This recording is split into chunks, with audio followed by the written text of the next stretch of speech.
Welcome to the Puyallup Public Library's podcast, Shush with Debi, where we interview and connect with people of the library, city, Puyallup businesses, and the community.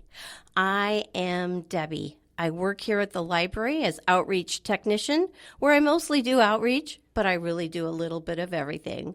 I'm super excited to welcome our fabulous guest, the Honorable Judge Andrea Beall. Welcome, Andrea. Thank you. Oh my gosh, I'm so honored that you're here. Well, I'm honored to be here. Thank you. Oh, it's wonderful. Tell our listeners who you are and a little about yourself. Well, I'm currently the judge at the Puyallup Municipal Court, and I've held that position for about 12 years. Wow. So prior to becoming the judge at the court, I was an attorney in practice for about 15 years. Wow. I primarily did criminal defense. Oh. And through that process, I got to fill in for judges when they are taking a vacation or sick. We call that a pro tem judge. Oh, that's what that is. And so that's how I got into judging. And when there came a vacancy at Puyallup because the former judge retired early, I put my name in and was lucky to be selected by the council, appointed, and then I've had 3 election cycles since then. Oh, that's fantastic. Well, we met at, I know for sure, book club. I think we've met before the book clubs the city has. But I'm so excited that you're here and that you love reading and you love the library and all those things. Tell me about your connection to Puyallup and the library. Well, I've lived in Puyallup for many years, more than 20 years. Wow. And so I do have 2 daughters who both went through Puyallup schools. Oh. So when Puyallup came open as an opportunity for a judge, I was living here and it was an exciting opportunity. So perfect. I love being part of this community. Puyallup is, despite its 42,000 population, is really something of a small town, and so I enjoy it a lot. It does. When people are new to the library, so many times I'll share that exact sentiment with them, that it's a big city, but it has a small town feel, and it's really unique. It is. Yeah. Okay, well, let's get into the questions that you have chosen, and your first one is, who has been your biggest influence? What lessons did that person or people teach you? Well, I thought of this from a professional perspective. Okay. So my biggest influence is definitely who was eventually my law partner, but was my first boss. Oh, fantastic. So in law school, as a second-year law student, you can practice in a limited capacity under a supervising attorney. That's So cool. I was hired to do criminal defense and do some public defense work in this small firm, and Scott Stewart was the managing partner at that time who hired me. So I learned from him really kind of the nuts and bolts about how to be a lawyer. You know, in law school we learn the law, but you don't really learn how to be a lawyer. Yeah. It's like an internship. It's fantastic. Yes. Yeah. And so I was lucky enough then to be hired as an associate with that firm, and I stayed with that firm for my entire career, eventually becoming partner. I also learned from him about being a judge because he is the judge at the Issaquah Municipal Court. So he was able to, it's a part-time court, so he was able to continue a practice and be a judge. And he's the one who really encouraged me to try judging and serve as a pro tem, which led me to my current career. Oh, it's wonderful. All meant to be. Do you feel that way? Yes. I do too. Where did you grow up? So I'm a Washingtonian, but at 3 months old, my parents moved to the state of Texas. Oh. So I grew up primarily in Texas. We spent a little time in Austin, mostly in the Dallas area. Gotcha. And then when I was in 5th grade, my dad decided to take an opportunity for a job in California. Oh, wow. In Silicon Valley. So I spent about a year and a half in, it was Morgan Hill, California, Northern California. Ooh. And that was really a fun time. We did a lot of things as a family for the period of time that we lived there. Went to Monterey and Carmel and all those fun things. Those fabulous places. Yes. And then we returned to Texas. And so what happened was in my junior, or just before my junior year of high school, my parents split up and my mom decided to return to Washington. Oh, and gotcha. so my sister and I returned with her, and that's how I ended up back in Washington and going to the University of Washington. I'm a grad of University of Washington as well. Oh, yay, go Huskies. Exactly, go Huskies. Go Dogs. So cool. So then you've been here ever since? Yes. Yeah, fabulous. That's so cool. So can you tell me about the important people in your life? I know you've mentioned your daughters. Yes, Yeah. and of course they are very important. They're both in Yes. college now and doing very well. Are they going to UW? One of them is. Yes, she was super excited to get in. That was her dream school. So I love it. yes, and my other one is going to Boise State. Oh, fantastic. Yeah, so they're both doing really well, and I'm very lucky to have a very wonderful husband who's very supportive of us all and me in my role as judge at Puyallup. Oh, that's so wonderful. That would. Do you talk to him often about your cases and things you're struggling with, or things that touch you, or I don't know? Occasionally, Yeah. being a judge can be really isolating because I can't really talk a lot about what I Right. do to people. So he kind of does have to be my sounding board by Yes. default, and he has nothing to do with the legal field. Yeah. So, it's kind of interesting to talk to him about it, or also to be able to go home and not think anything about Yes. work in the law because he's not in any way related to it. Yeah, that's so good too, and that's so healthy for your brain to be able to separate from that. That's probably hard in your work. Yes, I it would can be. think it would be. Yeah. Oh, wonderful. Okay, thank you. All right, let's move on to this one. What is the most important lesson you've learned over your career? So I think there's two, really kind of the importance of mindset and the value of grace. Ah, So I've really learned that you can make such a difference in your day and how you approach things just by the way you think about it. yes. And so I've really tried to put that into practice just both in my personal life but also professionally. And then in terms of grace, I like to think of it as a definition I saw where it's courteous goodwill. Courteous goodwill. Perfect. I think of it as, sometimes it's maybe being kind to someone who in the moment you feel maybe doesn't deserve that kindness, but also being kind to yourself when you are, feeling like you made a mistake or Right. thinking about a decision I made and did I make the right decision, and just allowing myself some grace and moving on from that. That's so perfect. It's so interesting that that's one of your two parts of this, because this morning on the way here, I was thinking about wondering what it's like to be a judge and how it would feel if you did, let that doubt get carried away. You can't. No. You have to do the best you can and go with what you feel is right. Yeah. I mean, I have to make a decision, right? You have to make and a decision. Sometimes I have to make it quickly. Yeah. And so I just have to be confident that I'm making the best decision I can in the moment with what You've know learned and what the tools that I have. information. Yes, exactly, and the tools. Right. What was the first one again? The importance of mindset. Oh, mindset. I was going to touch on that too, because the way I think about that is attitude, and I feel exactly the same way. That if I'm not feeling like I wanted to do something or whatever at work or whatever, it's all about your attitude and willingness to take things on. Yes. And if you set it that way, you're going to do it that way. Yes. Yeah. I mean, it sounds so simple, but I think it's something to strive for sure. Oh, yeah. It definitely takes practice. It does. Like setting your intention and Yeah. kind of having an internal dialogue with yourself about how you're going to Exactly. approach something. But it works if It you does. really put it into practice. Yeah, I love it. Okay, thank you for all that. Oh, this is a good one. Growing up, did you ever get into trouble? What was the worst thing you did? Well, I'm very much a rule follower, Me so I too. never did anything terrible. And I always got good grades. But Yes. I remember in third grade, we had a program where you could earn stamps, and then with Okay. your stamps, you could buy something. Oh, I love this. Once Yes. a month or Yeah, whatever. I had that in fourth grade. I remember something I bought. Yeah. Yeah, so I was motivated by Okay, that. yes. And we had a practice where you were supposed to take your math card home and have your parents sign it. Yes. Well, I forgot to take mine home. And I didn't have bad grades, but Yeah. I wanted those stamps. Yes. So I forged my mother's signature. Oh, my goodness. And I'm sure in third grade it was a great forgery. Oh, I bet it was. So obviously I got caught. That's adorable. Oh, that's a great story. I love it. Oh, do you have any favorite stories from your childhood? Actually, when I was thinking about that story, I was remembering something my mom tells about when I was in preschool. So I was only probably 4 years old. Okay. But I came home and told her a story about how a boy got his mouth washed out with soap for saying a bad word. Oh. And I would not tell her the word. Oh, so I wasn't going to put myself in a position. You would not tell her the word? No. How about what letter it started with? Not even that? I think she might have gotten that out of me, and I don't remember the word now that she says it was, but That's I would not tell her the word. That's so cute. You're not going to risk any, tarnishing there. Can you tell me about a moment when a person's kindness made a difference in your life?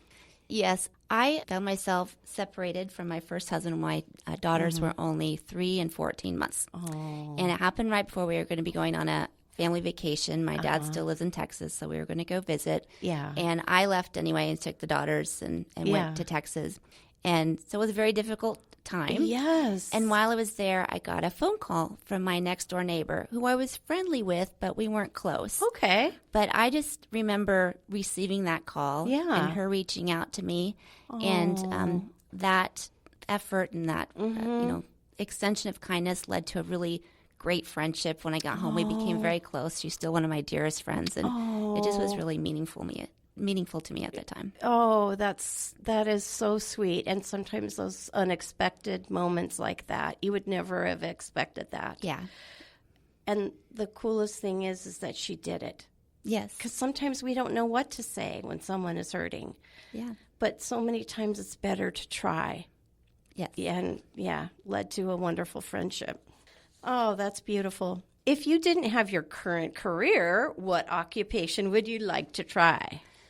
Well, in terms of the road not traveled, what took me to law school was I wanted to be in the FBI. I love that. As a kid, I read every Nancy Drew book. Then I moved on to Agatha Christie. Yes. Then I moved on to true crime. I read Helter Skelter, In Cold Blood, all those things. Yes. And so I thought, and then, of course, Clarice Starling and The Silence of the Lambs was, what I had in my mind's eye. Yeah. And one of the ways that you could get in the FBI back then, I don't know if it's changed, was with a law degree. And, Gotcha. And some others, but law degree is what most appealed to me. So I went to college knowing I wanted to go to law school, thinking I wanted to be in the FBI. Wow. And so I always wonder, had I pursued that, what that would have been like. But in law school, I discovered the courtroom and trial work and being a trial lawyer and how much I loved that. And it was a natural fit. Yes. Yeah. That's really cool. How about being a spy? Yes, I have thought of that and read a lot of spy. I love John Le I Carre. love it. Yes. My cousin and I still talk about being spies. It's, I guess it never, it's who you are. Yes. I love it. Okay, so here is a great question. If you had to eat one meal for the rest of your life, what would it be? I love a good wood-fired pizza. So I hope I can change up the toppings. But just the basic wood-fired pizzas, I think I could eat that every day. Oh, my gosh, I love it. You and my husband, that would be, I'm sure, his choice. But he might surprise me. You never know. Okay, let's see. We've got a couple last questions. Ooh, this is a good one for the library, of course. What books or films would you like to recommend and why?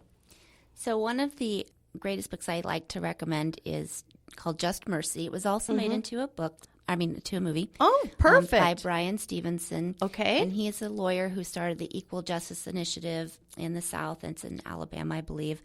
But he tells the story of becoming a lawyer and some of the first cases he handled up to a case where he handled where the person was wrongly convicted of murder and had that conviction overturned. But in the stories he tells, it just really reminds you that the people that he's representing are people and the challenges they faced in their growing up and how they got to be where they were by the time he met them. And I love the title, Just Mercy. I think it's a great lesson. I've recommended it to a lot of people who aren't in the legal field to really kind of give them an understanding of, what I need to think of when I'm seeing someone who's before me. Exactly. That's really beautiful. If we don't have it yet, I'll make sure we get a purchase request in and get that so we have it on our shelves for our patrons to read. So tell us again the title and the author. Just Mercy by Brian Stevenson. Perfect. Yeah, that sounds really important. Are there any questions that you wish I'd asked and anything else you would like us to know?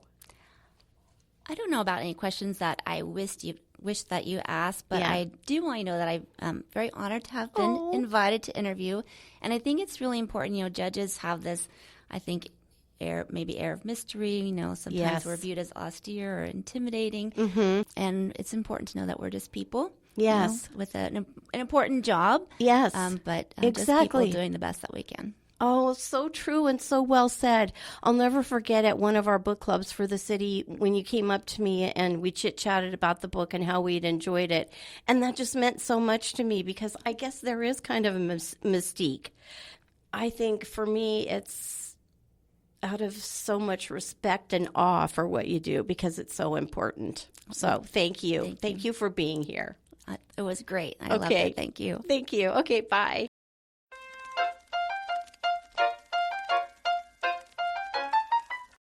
This is the part of the podcast where I have the pleasure of interviewing a coworker where we're going to be listening to some wonderful recommendations for books that she loves. So I am super excited to welcome our fabulous guest, Emily Pfeiffer. Welcome, Emily. Hello. Thank you for having me. Oh, you're so welcome. Thank you for being willing to do this. Oh, yeah, I'm so excited. Yes, yeah, me too. First off, let's tell our listeners who you are and a little bit about yourself. Okay, so my name is Emily. I just started working here at Puyallup Public Library. I think I got my foot in the door thanks to Paul. I'd worked with him previously. So wonderful. He is. Yes, but you are too. It's wonderful to have someone that he is connected to. Yep, and I am working on my master's in library and information science. You are? I am. Gosh, I'm so excited to know that. I did not know that. Oh, yes. Oh, go, Emily. Yep, I'm going to be starting my third semester this fall. Fantastic. Online? Yep, online. And what school? Through Mizzou, University of Missouri, Columbia. Oh, my gosh, fantastic. Yes. Oh, I love it. I'm so excited. It's been so much fun.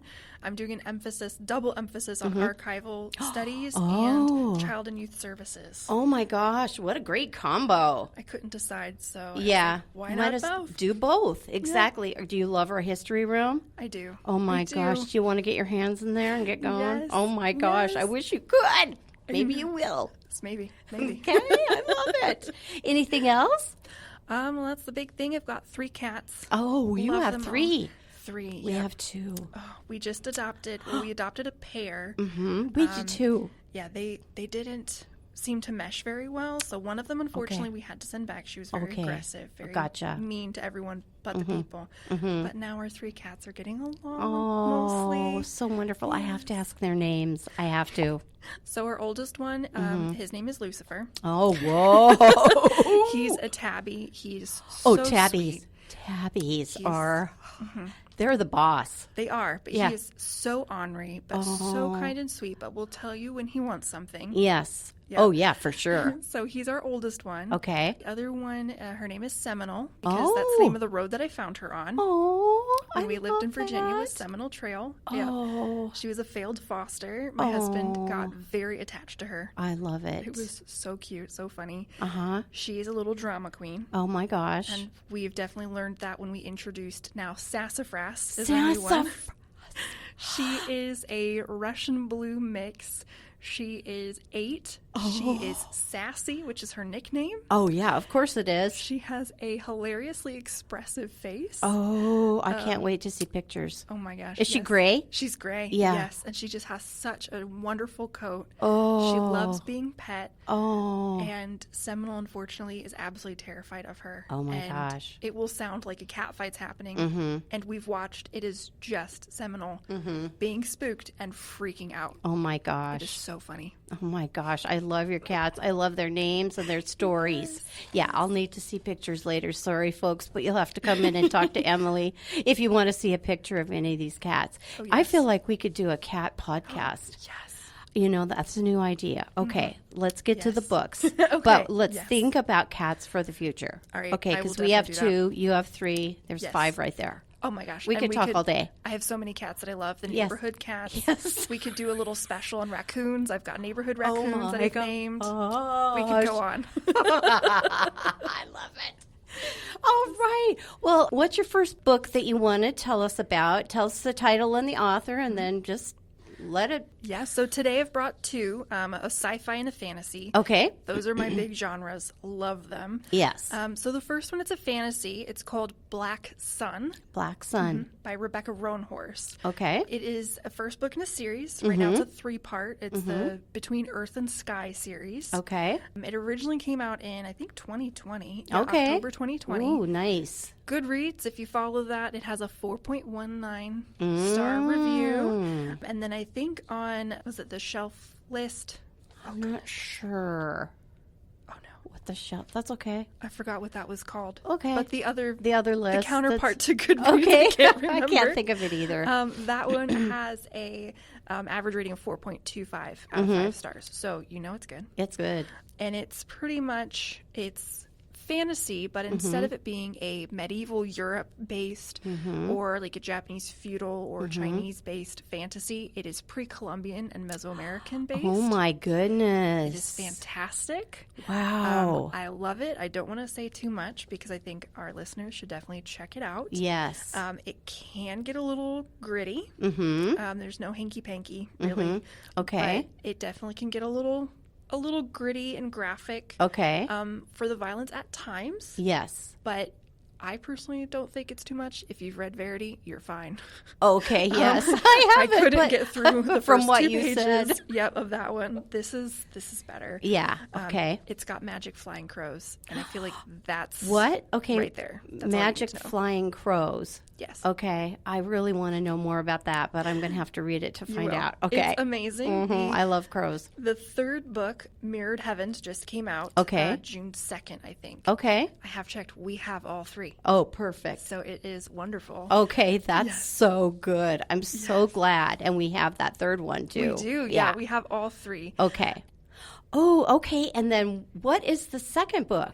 Yeah, so our second book is a sci-fi. Okay. It is called The Murderbot Diaries by Martha Wells. I love it. 7-book series. Oh, So, yes. wow. Yes. The first one is called All Systems Red. okay. And I promise they're all quick books. The Okay. first, I think 4 are all about 100 pages. Uh-huh. The audiobooks, which are fantastic, are only about 3 hours. Yeah. The last 2 are a bit thicker. They're your standard 300-page book or so. Perfect. But they are all fast-paced, Oh, funny, good. Oh, and funny. amazing I love space funny. operas. Yes. They're amazing. Space operas. Yes. That to me is such an intriguing description right there.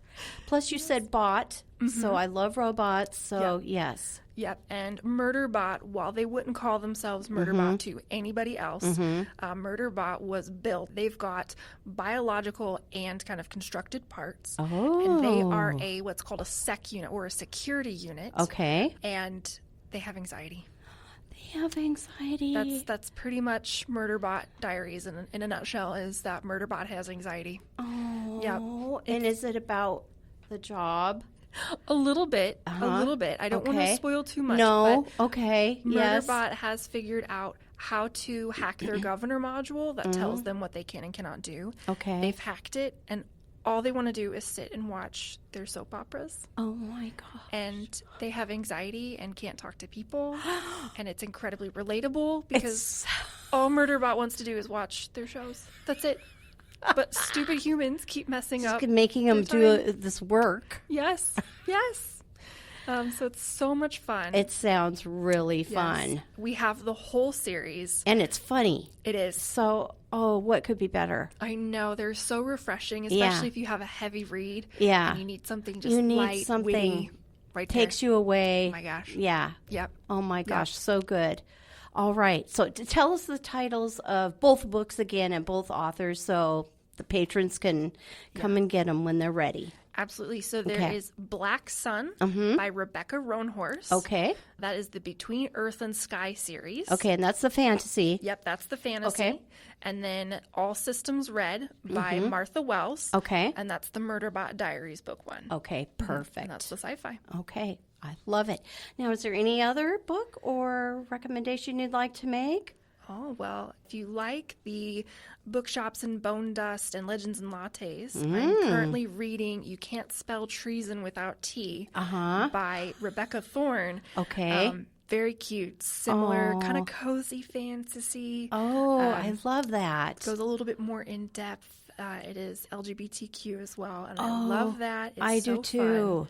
Yes. Less Okay. ogres, but it has dragons. Yeah. So that's the exciting That's fantasy part. cool. Yes. I want to talk to you more off microphone about cozy fantasy.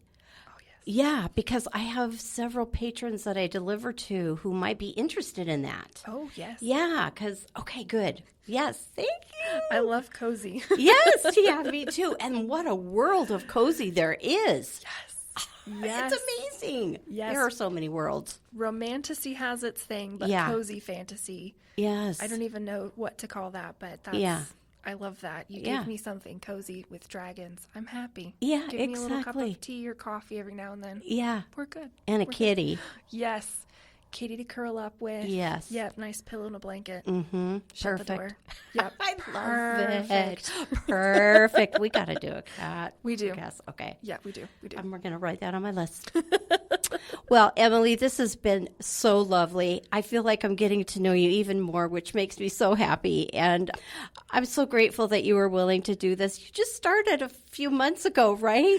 Yeah. And so I really am grateful to you for coming on with your book recommendations. And patrons can they come to any desk? They can come to any desk. Yeah. Yeah. And ask us about the title, author. We'll look it up for you and hopefully put it on request if it's checked out, or if it's upstairs or whatever, we'll get it for you. Yeah. Okay. That sounds great.